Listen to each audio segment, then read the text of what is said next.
Assalamualaikum warahmatullahi wabarakatuh. Masih bersama channel Wong Alas Kendeng. Kali ini kita berada di Desa Sambirjo, Kecamatan Wirosari, Kabupaten Grobogan. Desa Sambirjo merupakan desa hutan yang mempunyai kawasan atau peta hutan yang sangat lestari hutannya. Di dalam perjalanan ini nanti kita akan meliput pemanfaatan lahan di kawasan hutan. Untuk tumpang sari ada 5 tanaman, antara lain ada alpukat, ada pisang, ada jeruk, kemudian ada jagung. Dengan budidaya sebagai petak unit bisnis yang ternyata menuai hasil yang cukup membanggakan, sahabat semua. Dengan menyusuri hutan bisa kita saksikan bersama tanaman pokok kehutanannya berupa tanaman jati. Kita belum tahu persis ini umur berapa tanaman jatinya. Yang jelas dengan jarak tanam ini kita bisa lihat semua masih hijau, lestari, dan hutannya cukup lumayan lebat. Di sela-sela perjalanan kita kali ini sengaja kita lakukan pada sore hari karena kita bisa melihat panorama dan keindahan hutan desa, hutan Petak Pangkuan yang berada di Desa Sambirjo, Kecamatan Wirosari, Kabupaten Grobogan. Sahabat Wong Alas Kendeng, kita nanti akan mendengarkan cerita sukses tanaman tumpang sari. Ada jambu kristal, ada pisang, ada jeruk, ada alpukat, dan jagung. Kita didampingi salah seorang personel dari Perumbur Tani sebagai narasumber kali ini. Agar channel ini bisa berkembang, sahabat semua, jangan lupa subscribe, like, komen, dan tekan lonceng notifikasi untuk mendapatkan video terbaru dari Wong Alas Kendeng. Kita sudah sampai ke lokasi, sahabat semua. Kita akan berbincang-bincang dengan personal.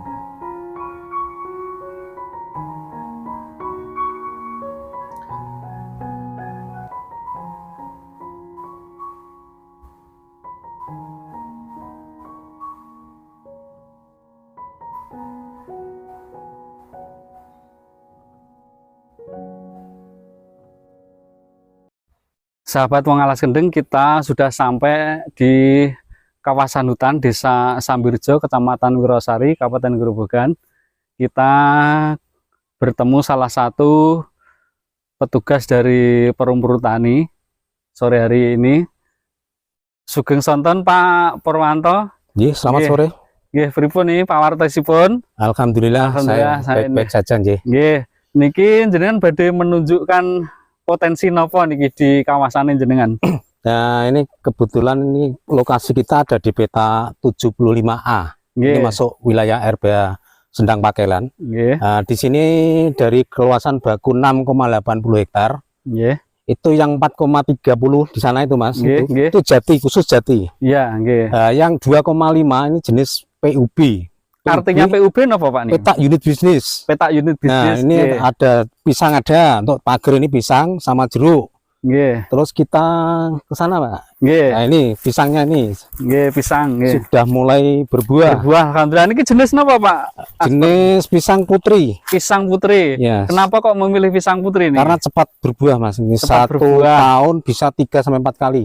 Harganya di pasar sekitar 25.000 per tandan. Per tandan, Alhamdulillah luar biasa. Nah, ini jenis terus jambu kristal. Nggih, PUB yang lain. Jambu kristal ini sudah Nggih, mulai jambu berbuah kristal juga. Sudah. Nggih. Kalau jambu kristal niki mulai berbuah usia 1 tahun umur sudah, pinten? 1 tahun nggih. sudah berbuah. Iya, 1 tahun tapi volumenya kecil. Niki hasilnya masih kecil. belajar berbuah ngaten nggih. Ya, 1 ini tahun. karena sudah hampir 2 tahun, jadi mungkin 1 tahun itu 2 sampai 3 kali panen. Nggih. Per panen sekitar 5 kg. Satu pohon 5 kilogram nggih. Iya, Terus kalau caranya menjual pripun, Pak? di sini ditaruh itu sudah ada penjual. Jadi Nggih, untuk tidak ada kesulitan nggih. tidak ada. Nggih. Alhamdulillah sahabat semua, satu pohon ini rata-rata bisa menghasilkan 5 kilo. 1 tahun bisa 2 sampai 3 kali panen. Per panen itu sekitar 5 kilo. 5 kilo nggih satu Karena pohon nggih. Pohonnya baru masih kecil. Nggih, nggih. Jadi nanti mungkin kalau sudah besar mungkin lain lagi. Pernah memasarkan Pak Pur? Sementara ini belum Mas, karena ya paling sekitar 5 kilo untuk konsumsi pribadi. Mungkin nanti setelah ini sekitar bulan Agustus nanti mungkin ada penjualan keluar daerah sini. Nggih. Ini nampaknya ada bentuk tumpang sari sahabat semua. Yang pertama ini adalah tanaman jagung. Terus kemudian ada tanaman buah-buahan nggih, Pak Pur nggih. Antara lain pisang, ada jeruk, ada jambu kristal, ada avokat. Nggih. Kita ke sana mencoba Pak Pur. Terus kemudian di pasar sekitar sini jambu kristal niki rata-rata dijual per kilo berapa nih Pak Pur? Kalau jambu kristal sepengetahuan Pak Pur, lebaran kemarin sekitar 15.000 Mas per kilogram. 15.000 per kilo nggih? Ya, per kilogram. Prediksi kita satu pohon 5 kilo 5 berarti kilogram. Kali 15.000 luar biasa 150.000 nggih. Ya, sekitar. Kalau kita hasilkan per pohon ya. 1 kali panen. Padahal dalam 1 tahun bisa 2 sampai 3 kali panen. Luar biasa. Tergantung musim. Seandainya petak pangkuan, terus ada semacam PUB nggih Pak nggih. Ini sangat potensial untuk mendapatkan penghasilan lebih ngoten nggih. Terus niki avokat nggih Pak nggih. Ini alpukat baru sekitar usia 1,5 tahun. Nggih, prediksinya Pak Pur ini berbuah 3 sampai 3 tahun sudah berbuah karena ini pakai stek. Jadi nanti kalau usia di atas 5 tahun minimal itu per pohon bisa menghasilkan 1 kuintal 100 kg. Wah, nggih. Tapi setelah usia 5 tahun, di atas 5 tahun. Nggih. Jenisnya apa Pak Pur niki nggih? Niki jenis aligator. Aligator. Nggih. Nggih. Kenapa kok memilih jenis aligator di kawasan di sini Pak Pur? Karena cocok Mas, di samping dagingnya tebal. Buahnya besar juga. Buahnya besar, dagingnya tebal. Ya. Terus kemudian cocok kali lahannya nggih. 1 buah bisa ada yang menghasilkan 1 kilogram. Wah, 1 buah itu 1 kilogram. Jadi 1 buah bisa pernah ditimbang 1 itu 1 kilogram. Di pasaran harga terakhir sepengetahuan Pak Pur berapa hari ini? Minimal tuh 20.000 Mas. Minimal 20.000 per kilogram. Nggih. Di peta ini ditanam avokat dengan jarak tanam pinten Pak Pur? 5 kali 5. Jadi 5 kali 5 nggih. 1 hektar nanti ada sekitar 400 pohon. 400 pohon. Nggih. Di sela-selanya ini ada jambu kristal ini untuk sampingan saja. Jadi nanti kalau besar mungkin jambu kristalnya juga kalah. Menang untuk sampingan saja. Apa ada teknis tersendiri dengan jarak tanam itu nanti tajuknya supaya tidak berdekatan pripun? Enggak ya Pak? Oh, ini sudah dibuat 5 kali 5 jadi sudah cukup saja. Sudah cukup nggih. Tidak saling mengganggu antara tanaman yang satu dengan yang lain. Tidak. Mungkin jagung sama ini cuma untuk selingan saja.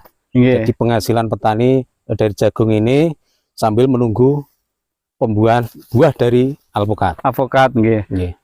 Sahabat semua, kalau avokatnya ini baru usia pinten mau Pak? 1,5 tahun. 1,5 tahun belum berbuah.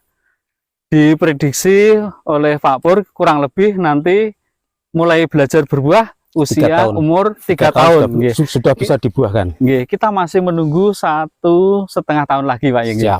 Alhamdulillah. Kita berjalan ke sana ke jambu kristal lagi Pak Pur. Nampaknya di sana jambunya buahnya agak lebat nih. Kebetulan ini pas Lebaran kemarin sudah dipanen, Mas. Nggih. Wah, yang Nih. satu pohon itu sudah dipanen. Sudah nih bekasnya sudah semua, ini kan sudah diambil. Nggih. Wah, ya, sudah sama diambil sahabat semua. Ya, untuk Lebaran kemarin. Lebaran kemarin. Ya. Kalau jambu kristal ini 1 tahun bisa panen berapa kali, Man? 2 sampai 3 kali. Apa istilahnya itu berturut-turut selalu ada buahnya? Dia paling selang, ya. Contohnya ini, Mas. Nggih. Ini kan sudah sudah tumbuh lagi. Nggih. Nah, ini seperti ini. Nggih. Contohnya seperti ini. Berarti berlangsung terus menerus. Oh, nggih. Terus menerus nggih. Nggih. Sepanjang masa. Panjang masa Nggih. ya, sekitar Nggih. 3 kali itu dalam 1 tahun. Nah, ini bekasnya sudah dipanen ini. Nggih. Ini sudah dipanen. Ya, nggih. Antara jambu satu dengan jambu yang lain padahal usianya sama nggih, Pak nih. Sama. Tapi Sama. ada yang besar, ada yang kecil. Ini kira-kira ini penyebabnya apa, Pak Pur? Ya, ini mungkin pemupukannya kurang merata, Mas. Komposnya nggih. mungkin kurang merata, ada yang agak banyak, mungkin ada yang kurang. Terus pengaruh tanah juga Nggih. pengaruh musim, Mas. Ya. Pengaruh musim sangat Pengaruh musim, berpengaruh. nggih. Nggih. Ya. Terus kemudian sepengetahuan Pak Pur, penyakit atau hamanya jambu kristal apa nih kira-kira, Pak? Jambu Sudah itu pernah menemukan? jarang, Mas. Biasanya kutu daun itu, tapi alhamdulillah sampai sekarang belum ada. Ya semoga tidak ada. Ini belum pernah memakai pestisida dalam pemeliharaan nggih, Pak Pur? Belum Pernah nggih. Ini masih alami. Alami semua, Nggih. nggih. Sahabat semua masih alami pertumbuhan dari jambu kristal ini. Buahnya luar biasa. Nggih. Terus kemudian untuk jeruk Pak Pur nih, nggih. Ini jenis jeruk apa, Pak Pur? Jeruk nipis ini, Mas. Ini jeruk nipis, nggih. Nih. Jeruk Ini sebagai nipis. tanaman pagar saja nih. Jadi Untuk di pagar. peta pangkuan ini tanaman PUB pokoknya adalah jambu kristal sama alpukat. Ya. Terus tanaman tepinya itu jeruk nipis. Ya, ini sebagai pengganti tanaman pagar. Dulu kan pagarnya tuh secang, Nggih. karena beberapa tahun tidak ada, terus diadakan yang lain. Nggih, Itu nggih. jenis pisang dan jeruk nipis. Nggih.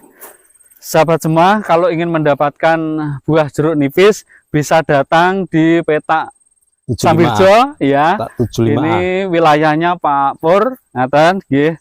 Niki kalau misalkan ada pembeli mau ke sini ingin membeli baik itu jambu kristal maupun jeruk, misalkan bagaimana caranya, Pak Pur? Ya, nanti kita kirim link ke mungkin ke KPH saja, biar lewat KSS kemitraan, biar nanti bisa menyebar kemana-mana, atau kita buatkan seperti pemasaran. Lewat pemasaran itu bisa, Mas. Jadi nanti kalau yang ingin membeli atau yang lain bisa lewat teman-teman sekitar sini juga ada. Sekitar Gudan atau Sambirjo juga ada teman-teman berhutani. Nggih.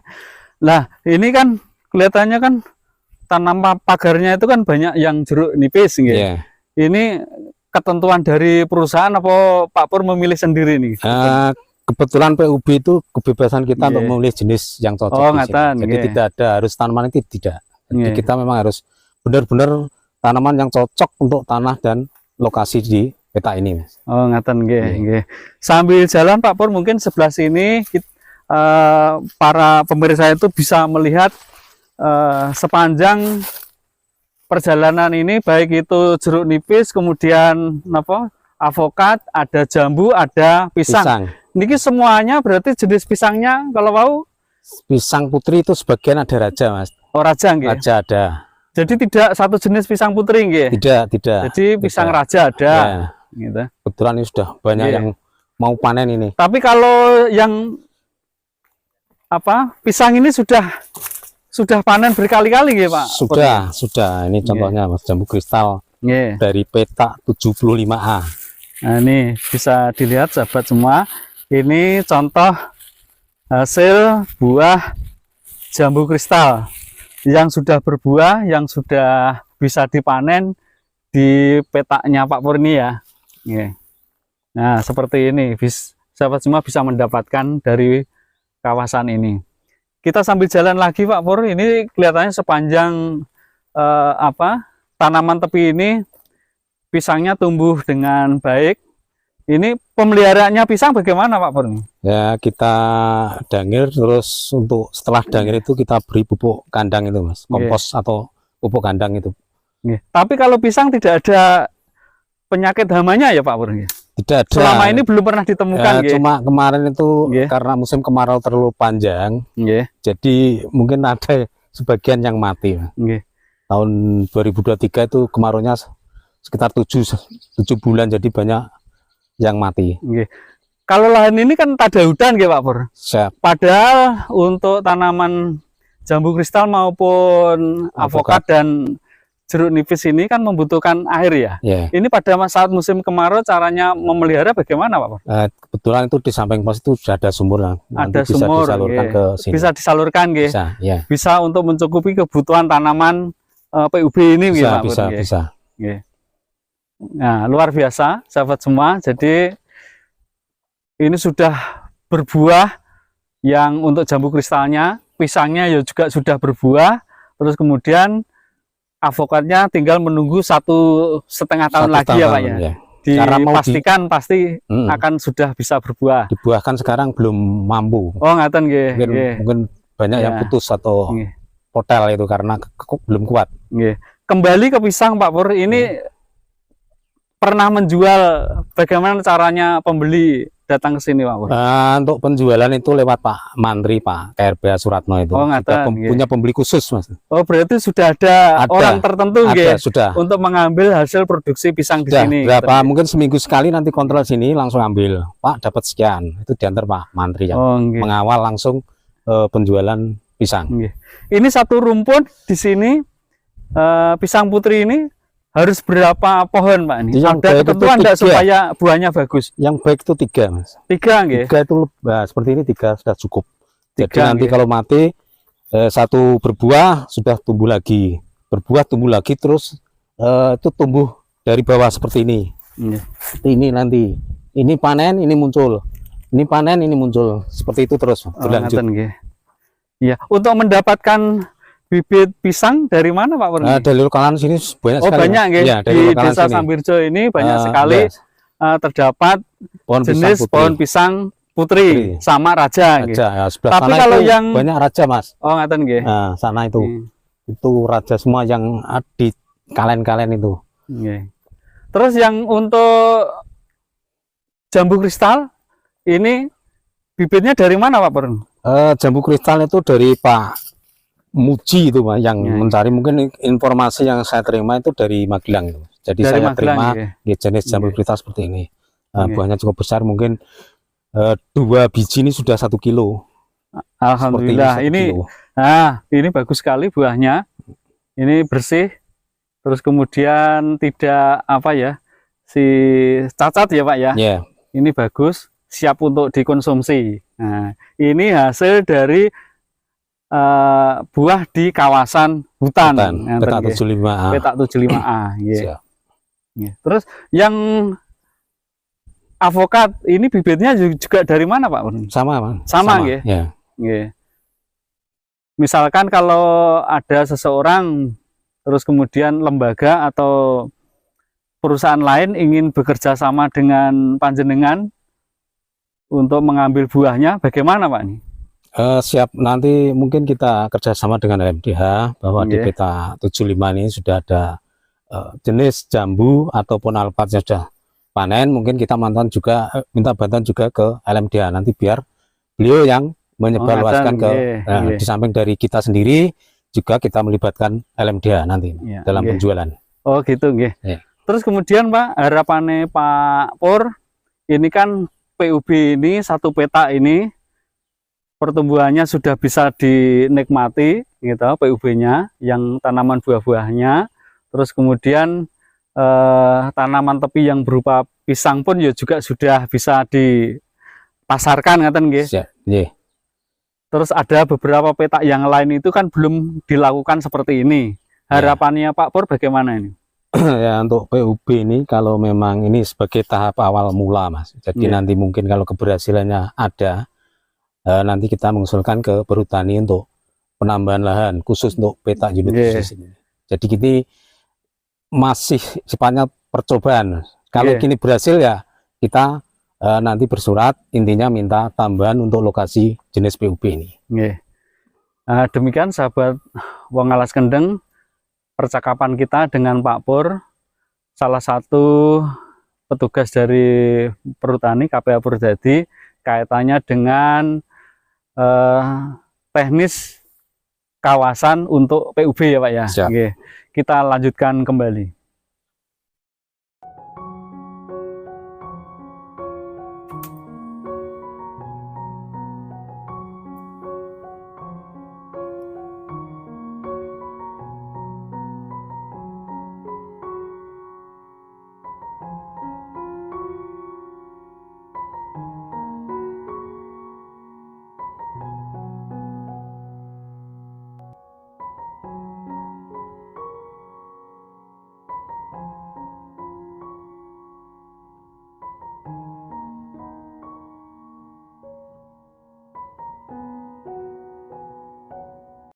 Kita lanjutkan kembali sahabat Wong Alas Kendeng. Kita bertemu salah satu petugas perhutani juga yang ikut mengembangkan atau menjaga peta yang prioritaskan untuk peta unit bisnis nggih. Nah, saya bisa berbincang-bincang dengan Pak Sinten saya. Nama saya Bapak Suratno. Pak Suratno, nggih, Sugeng Sonten Pak Suratno, nggih. Ini di peta unit bisnis ini kita sudah bisa melihat tanaman di bawah itu jagung, terus kemudian tanaman PUB-nya berupa alpukat sama jambu kristal. Nggih. Kalau jambu kristalnya pun berbuah nggih. Sudah. Pak Ratno nggih. Sudah, Bapak. Nggih. Terus jenengan terangke niki. Ini tanaman tepinya katanya pisang nggih. Iya. Nah, jenisnya pisang apa nih? Kalau di sini ada pisang utri, kalau masyarakat sini ada yang bilang pisang 40 hari karena 40 hari itu kan sudah matang gitu. Oh, ngaten nggih. Jadi langsung ada pisang raja, ada pisang ini pisang Ambon. Nah, kalau orang Gudan itu Mas Tani pisang hijau. Pisang hijau, yang Ambon nggih. Terus kemudian ini kan berbuah semua, baik itu jambu kristalnya maupun pisangnya. Nah, ini untuk menjaga keamanannya bagaimana, Pak? Ini kan untuk keamanan dijaga setiap patroli setiap 1 hari rollingan. Oh, ngaten. Rollingan ya. Dari petugas KRPH Gudan, Sendang Pakelan, Siwalan. Biasanya langsung rolling tiap hari. Terus tenaga panen untuk jambu kristal maupun dengan pisangnya bagaimana, Pak? Ini untuk jambu kristal ada tenaga khusus, Bapak. Yang manen yang manen sama pemasaran ada tenaga untuk siap khusus. Dijual itu ya. Pisangnya sama ada tenaga khusus. Iya, ada. Berarti mboten jenengan sendiri enggak. Saya cuman ya ini disuruh menjaga ini, untuk menjaga keamanan gimana supaya ini aman gitu aja. Persentase keamanan di sini sangat aman. Alhamdulillah sangat aman. Belum pernah kehilangan gitu. Belum. Alhamdulillah. Jadi ada dukungan dari masyarakat atau petani hutan, sahabat semua, peta yang khusus untuk unit bisnis ini. Tadi ada 4 buah-buahan kalau tidak salah ya, avokat, jambu kristal, pisang sama jeruk nipis. Gitu. Betul Pak itu. Terus ini kelihatannya ini kan apa ini ya? Kalenan gitu. Iya, ini kalenan. Namanya kalau dulu itu kalen cacingan dulunya. Lah biar tidak ditanami pisang-pisang seperti ini, biar tidak ada erosi. Oh, berarti fungsi dari pisang ini di samping diambil buahnya bisa untuk menjaga erosi, betul. Kenapa kok ditanam di tepi, betul. Sambil jalan Pak Ratno, terus, ini pemeliharaannya dilakukan siapa Pak? Ini kelihatannya pisangnya kan dipelihara dengan baik. Untuk pemeliharaan pisang ini dibebankan sama penggarap pesanggem, Bapak. Oh, pesanggem, Ini kan sudah kerjasama sama pesanggem. Antara petani hutan sama pihak perhutani, betul. Jadi saling menjaga, Betul. Ini kelihatannya kok pisangnya bersih-bersih. Ini kan berarti dipelihara terus, betul, Pak Ratna, betul. Nah, terus kemudian pelepah pisang yang dibersihkan ini belum difungsikan apapun nggih. Belum. Ini limbahnya Belum. tidak berfungsi nggih. Iya, betul. Belum dimanfaatkan gitu ya. Betul, Bapak. Nggih. Ini jarak tanam pisangnya di tepian ini berapa, Wan? Ini dulunya juga 5 kali 5 meter, 5 meter sehubungan. Kalau yang agak curam itu 2 meter. Nggih. Yang agak curam. Lah, misalkan ada petani lain ini pengen mendapatkan bibit pisang, bisa Anda ambil dari sini, Pak, atau harus membeli? Oh, bisa. Bisa nggih, gratis nggih? Gratis, bisa. Nggih, sahabat semua petani hutan dimanapun berada, kalau ingin mendapatkan bibit pisang putri atau pisang raja ya, Iya. silahkan datang di petak sini mengambil secukupnya, gitu Iya. ya. Asalkan induknya jangan dihabiskan, gitu ya. Ngerti nggih Pak Rana? Ya. Demikian sahabat semua percakapan kita dengan Pak Suratno, nggih. Dengan beliau menerangkan peta unit bisnis ini berupa buah-buahan, jambu kristal, jeruk nipis, pisang, dan avokat. Terima kasih Pak Ratno, matur nuwun penjelasannya. Demikian sahabat semua, terima kasih.